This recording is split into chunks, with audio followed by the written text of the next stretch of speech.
Yes, hello everyone, and this is another guest at our B Mixer, and this is Jo Bronckers.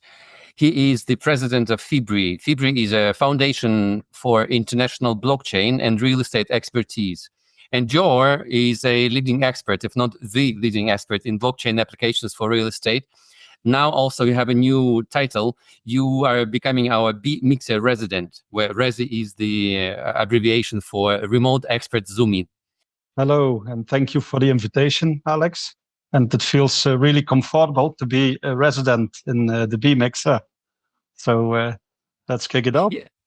Yeah, all the benefits, but no need for travel all around. Look, you've been more or less a decade, I understand, in FIBREE and at the helm of FIBREE.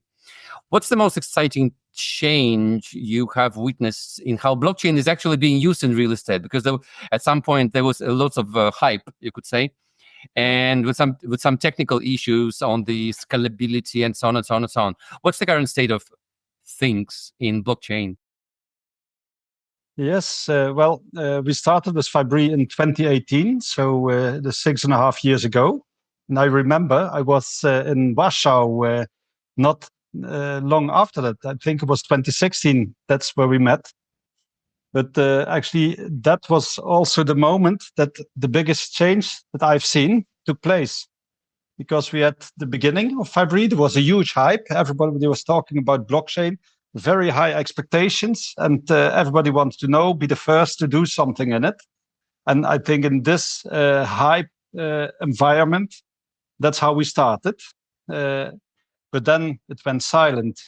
We got the Corona period. People had other things on their mind, but also we saw that the innovation, the blockchain, that it somehow went to the background. From obviously a bull market in the beginning, it went into a bear market.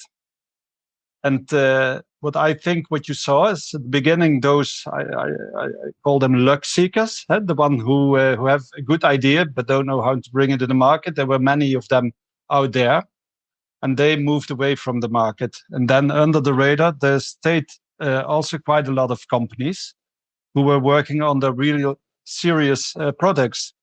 And now, step by step, we see them coming back into the market. And I think this is, in the terms of Gartner hype cycle, what they call the true of disillusionment.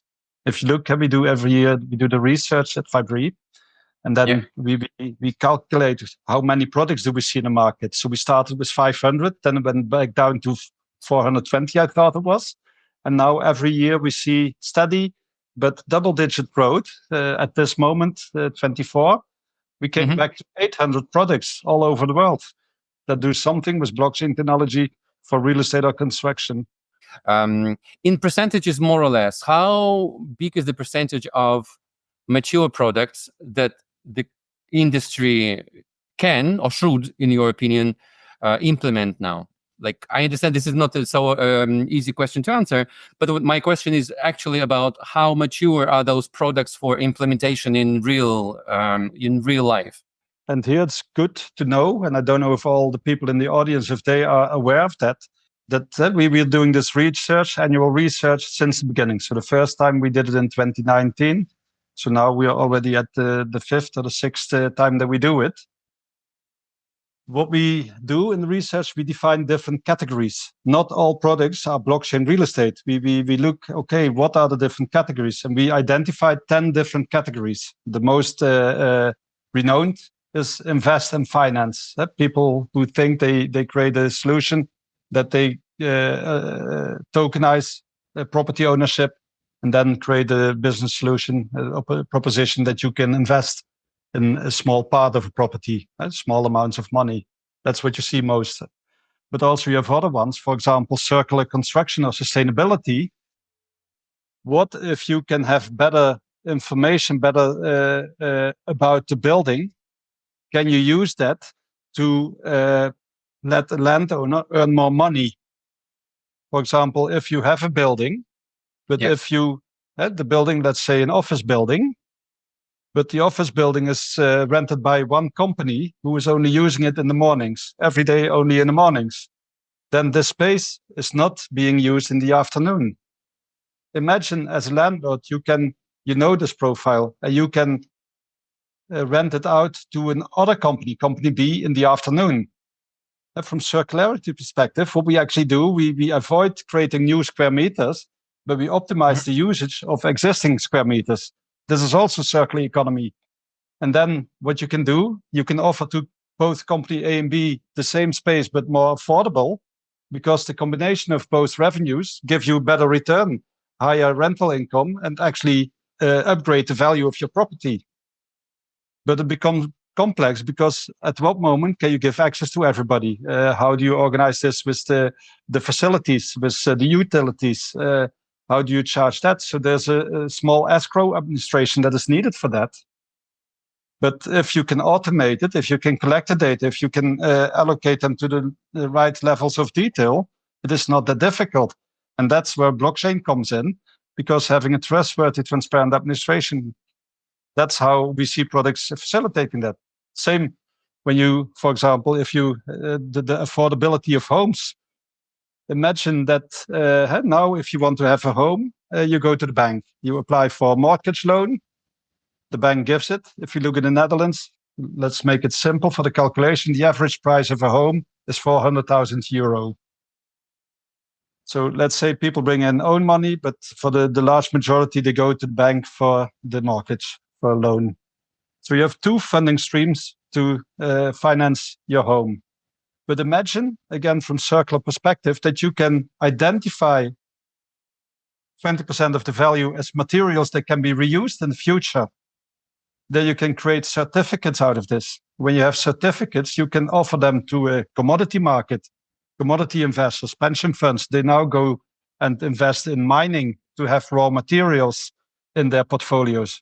But if you imagine a building can be harvested, can be urban mining, it can also be traded as commodities if you manage to have certificates. And if there's enough trust and trade, then you can create a market out of that. Well, imagine that 20% or 25%, we keep it easy in the calculations, 25% of the value can be turned into such certificates.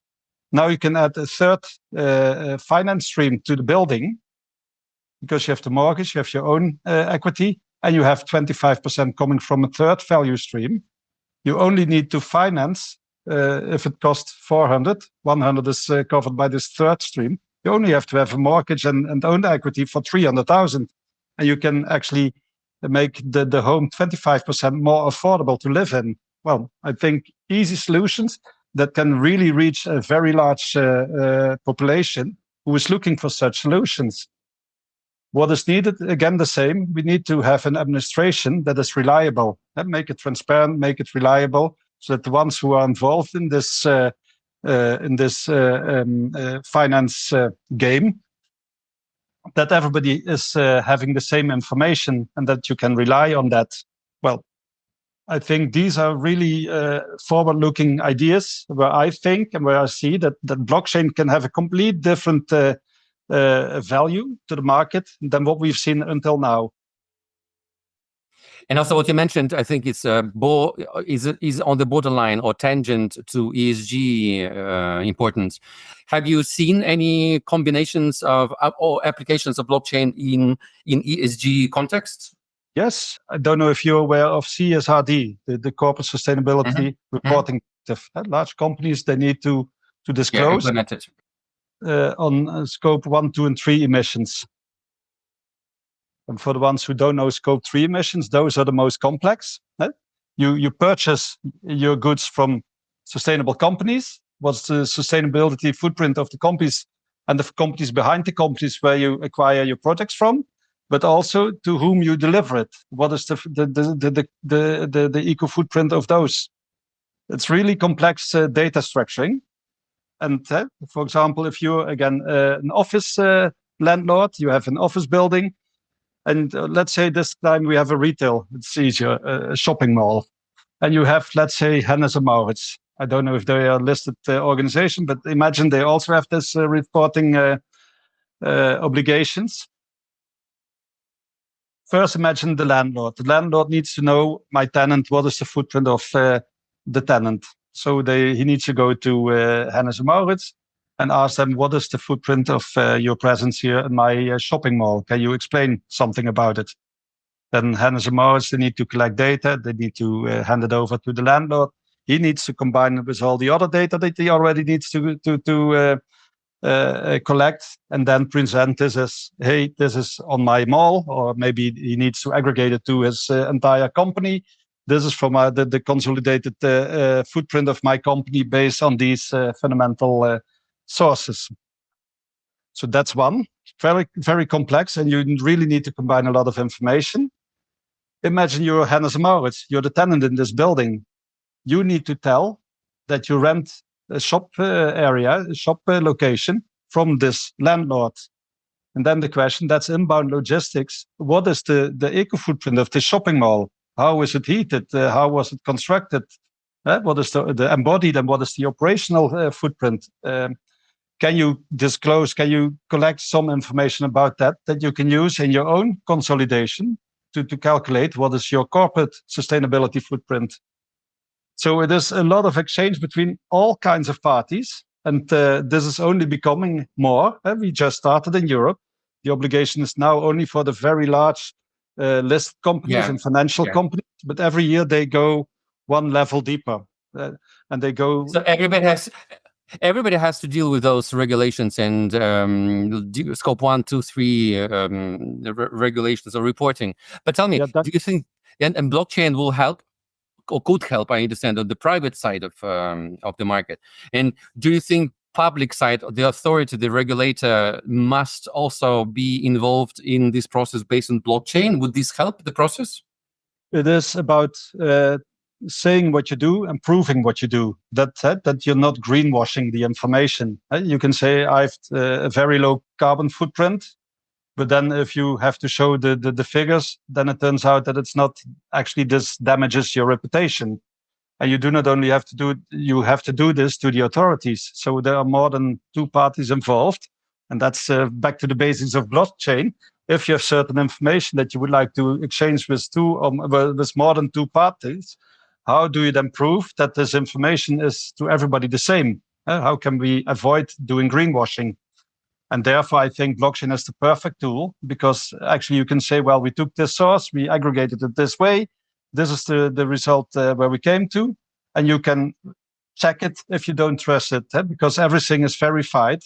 It is complete transparent, it is complete reliable. And immutable as well, yes. And immutable. On the moment that you do this only on paper, only, let's say, in an Excel, everybody will ask you, how do I know that you didn't manipulate the data? And then they have to recalculate everything by themselves, see if they come to the same result. Well, I think the chance is really big that they come to a different result, and then they have to look for all the differences. I think if you organize this more from a strategic way in an administration where blockchain provides this reliability, I think then this is really helpful. It saves you a lot of overhead time. And like process management or data collection, curation, finding insights and sharing with somebody else as well. Tell me, as a side note, big players in real estate, on both investment or development or property management or service providers, all across the board, have you noticed increase in at least interest, if not implementation? Or maybe you can mention some really pioneering organizations using blockchain in real estate business, not banks, let's say, but specifically like pure real estate players, let's say, / construction companies. What I see is the answer is yes, for a very limited number of players, and no for the large majority. I think for the large majority, it is business as usual. If you look outside, we had lots of inflation, so values of real estate went up, but also there were big challenges for interest rates and for inflation to keep your tenants inside. So what I saw the last years is that many turn back to their traditional property management, asset management. How can we keep the revenue streams on level? But in this respect, we see also that the investors, that they see, well, digitalization is only becoming more, and blockchain can be interesting. So the recent years, we've seen several experiments, and mostly it's an attempt of large players. For example, how can we do the issuing of how do you say it, obligations, company obligations, company bonds?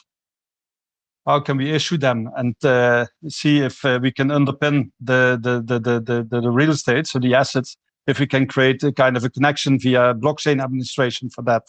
And then that has been organized. I also know, but I cannot name the company.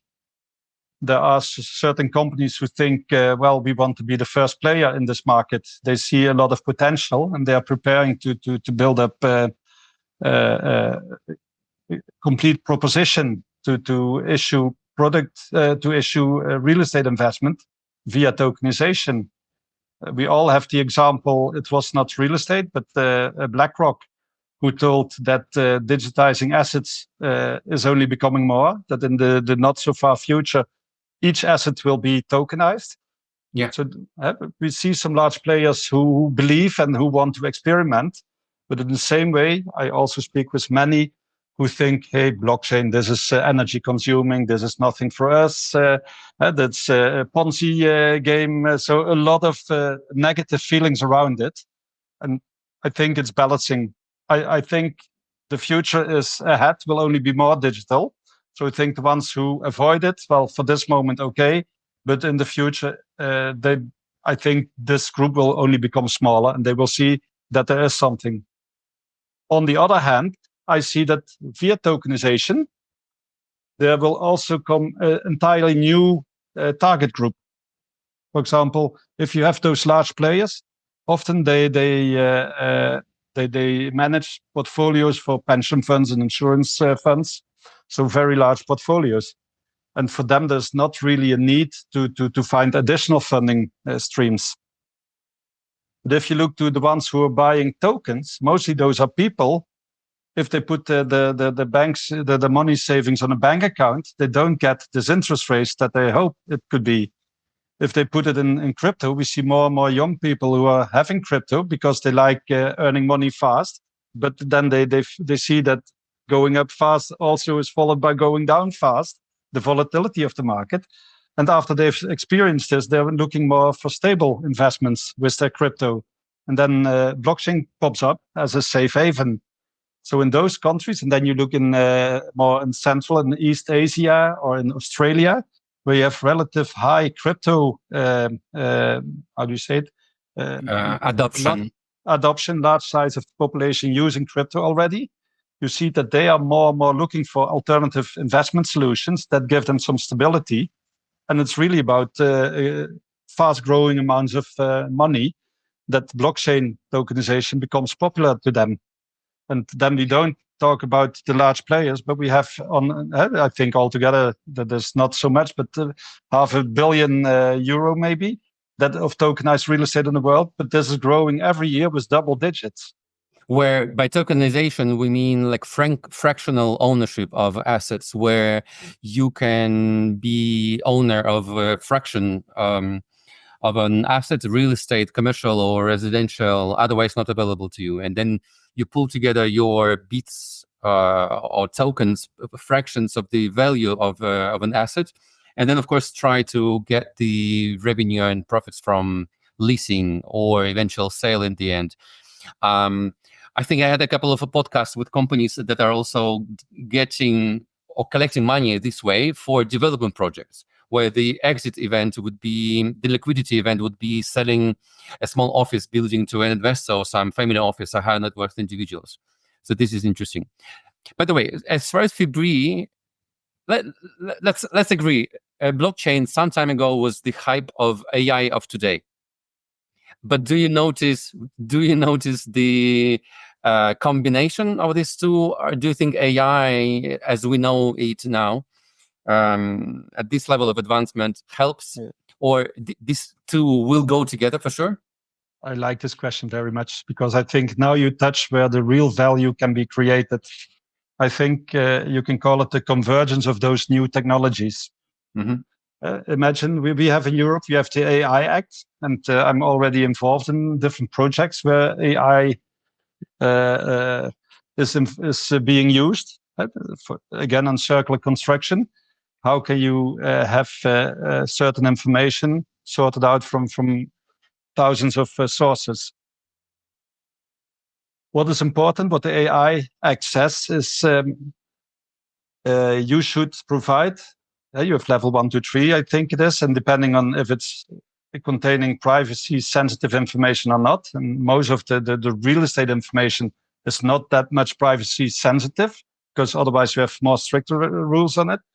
But level 3, we were opting for, they say you should provide, together with your AI tool, an answer to the client, but also he should be able to somehow find out, based on what source information did this tool come to answer.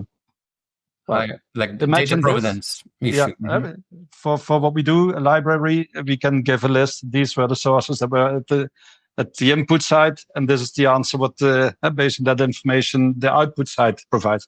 But imagine that we are going to use AI to estimate values or estimate certain KPIs that are used for smart contracts. Yeah. Yes. Yes. Okay. We will have more of those solutions. I think the reliability of the garbage in creates garbage out. So if you can rely on the quality of the information that goes in, it can tell you something about the accuracy of the information that comes out. And here again, AI tools, they use so many different sources to get in. We cannot check and verify that information in a manual way anymore. You simply cannot do it. But what you can do, tell these are the sources where we took all the information from. This is the version, the latest situation. It was the data of today, 5 o'clock. This is what went in. And based on that information, we give you this answer. And based on this answer, we calculate the KPI on which maybe a smart contract will run and a financial transaction will be unlocked. And doing all of these faster, cheaper, better, potentially, right? That's it. 10 times cheaper, 10 times better, 10 times faster, and altogether 1,000 times more valuable. Oh yeah, exactly. And then at some point, even automation or automated workflows can take more and more parts of this process. Jo, before we wrap up, because remember, this is during a mixer, which is live and remote only with you, just because of your caliber, of your expertise. Yeah. Before we wrap up, what's one message you would like everyone to take away from our chat today about the future of real estate and blockchain? Well, let's also go back to the beginning. I think education is still very much needed. Sometimes for me, it is disappointing to hear still that people, when they, for example, students, they start a research project, or people in the business with which I speak, they have exactly the same questions about blockchain technology as we had 6.5 years ago. So the market, the digitalization in the market really took some steps ahead, but the know-how and therefore also the interest and the understanding of what the value can be of blockchain in the back of your solutions is still on the same level. So instead of that, we also gained some expertise. I have the feeling that we lost the rein. And I, as an adept of applying blockchain to real estate, I think we're cutting ourselves in the fingers.